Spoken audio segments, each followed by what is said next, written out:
Hello everyone, myself Namrata Thakur, Senior Lecturer in the Department of Computer Engineering at Pravin Patel Polytechnic, Bhinder East. Students, welcome to 4th semester of Computer Engineering. In this semester, you are going to learn the different subjects and one of them is GUI application and development using VB.NET. So let's start this subject GUI application and development using VB.NET, that is GAD. The first chapter consists of the two videos, part 1 and part 2. So this one is a part 1 video of unit 1. Your unit 1 is overview of an GUI programming. So let's start this in a detail. Before moving to the actual detail, let's have a look on the teaching scheme of this particular subject. The subject name is GUI Application and Development using VB.NET. The subject code is 22034. This particular subject carries 50 marks for your practical exam. So at the end of the semester, you're having the 50 marks exam. After that, your progressive assessment carries 50 marks. That is your term work, your performance carries 50 marks. Thus, total 100 marks is allocated this particular subject. Now, why this subject is included in your syllabus? Is there any need of this? Yes. You are going to learn about one more programming language called as a VB.NET over here. So this overall subject is about learning the VB.NET. So after completion of this course or after learning this subject, you will able to understand or you will able to achieve the following course outcome, that is CO. You can easily understand Visual Studio IDE to design the application.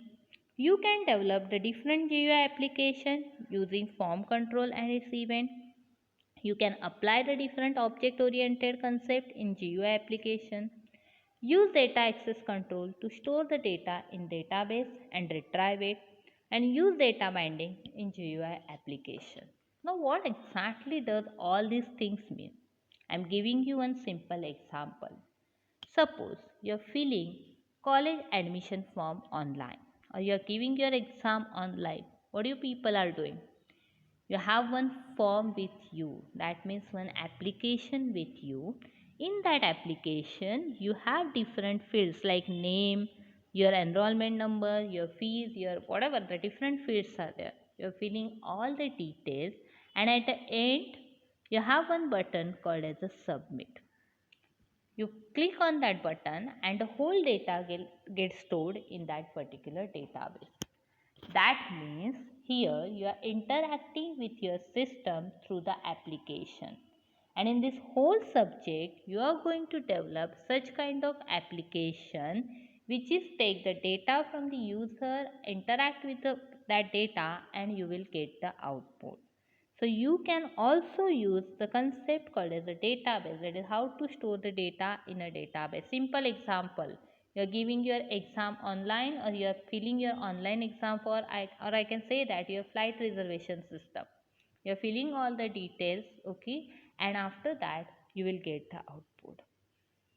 So from watching this video, you will able to understand what exactly the .NET framework is, what are the different .NET framework components, and what exactly the VB.NET is. As I said before, we are going to learn the VB.NET programming language in this semester. So let's start with the same. Now, what exactly the Microsoft .NET framework? As I said, and you will select that means we are going to learn the VB.NET. So for running that VB.NET program, we need one framework. Kindly refer a practical one video for installation of Microsoft Visual Studio which is required for VB.NET. So for running the VB.NET program, we require the .NET framework. Now what exactly the VB.NET is, that we will see in the later. But the .NET Framework is a platform for building, deploying, and running the different web services and the application. So whenever you want to run the VB.NET as well as the other program, you require one framework, one platform, and that is your .NET Framework. There is no magic in this case, it will directly run the program. It is having that framework is having the different classes, interfaces, values, etc. or common language runtime, the class library, etc. to run the program. So we can say that only one platform which is required to design and running the web services and the application. Let's see in detail the .NET Framework architecture. What exactly the architecture consists of, or what exactly the .NET Framework consists of? The .NET Framework consists of the language, library, and the CLR. It consists of the Microsoft Intermediate languages like ASP.NET, ADO.NET, etc. It consists of the library, framework class library, which supports the design of different applications, and the common language runtime. What exactly this library and CLR? Let's have a look on it. The .NET components. There are three types of component. First one is a CLR, second one is a class library, and third one is a GAD.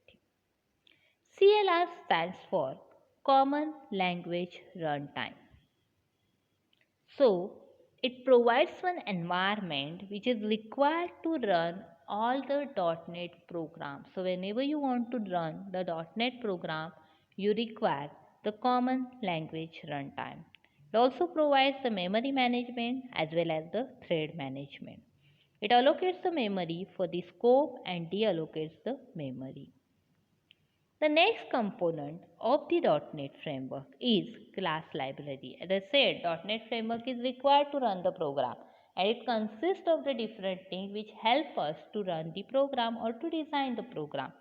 So the class library provides the set of APIs, application program interface. So class library consists of the different APIs for reading, writing the file, connecting to the database, drawing, etc. The .NET applications are written in a C hash, C sharp, F sharp or Visual Programming languages. So class library consists of the different APIs which is required for running the program. And the last component is just-in-time compiler. Students, you know this thing very well that compiler compile the code. Same way, just-in-time compiler any language code into the machine code.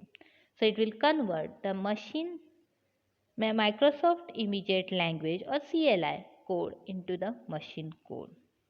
So machine code is understandable to the system. Therefore, JIT compiler is required to speed up the code execution. It provides the support for the multiple platform.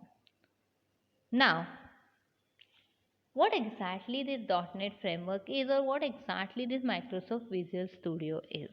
So Microsoft Visual Studio is get run by double clicking on the Microsoft Visual Studio .NET 2010 desktop icon, or you can simply go to the start program.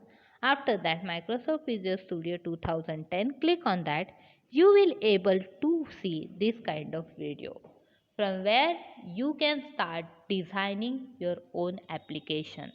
For installation, kindly refer Practical 1 video. Now, the main part is VB.NET. As I said, we are going to learn the programming language VB.NET in this overall subject. You already learned the C, C++, HTML. Now, one more programming language is VB.NET. VB.NET is an advanced version of Visual Basic 6.0. VB stands for Visual Basic and VB.NET is the advanced version of Visual Basic 6.0. This is one programming language, and this programming language is a object oriented programming language. Students, you have already learned the OOP in the third semester. whatever the features of the OOP that get included, that will get supported by the VB.NET as it is a programming language. It is developed by the Microsoft, and it is the language is not case sensitive. It is used to develop the GUI based application. The language provides a Windows form which you can inherit in your own form. Its VB.NET program run on the .NET framework, and it will allow you to enjoy the drag and drop features when creating the user interface. So VB.NET is a programming language which is the object oriented language, and it is used to design the GUI application. So this is all about the VB.NET. If you have any doubt, let me know. I will surely help you to solve the same. Thank you.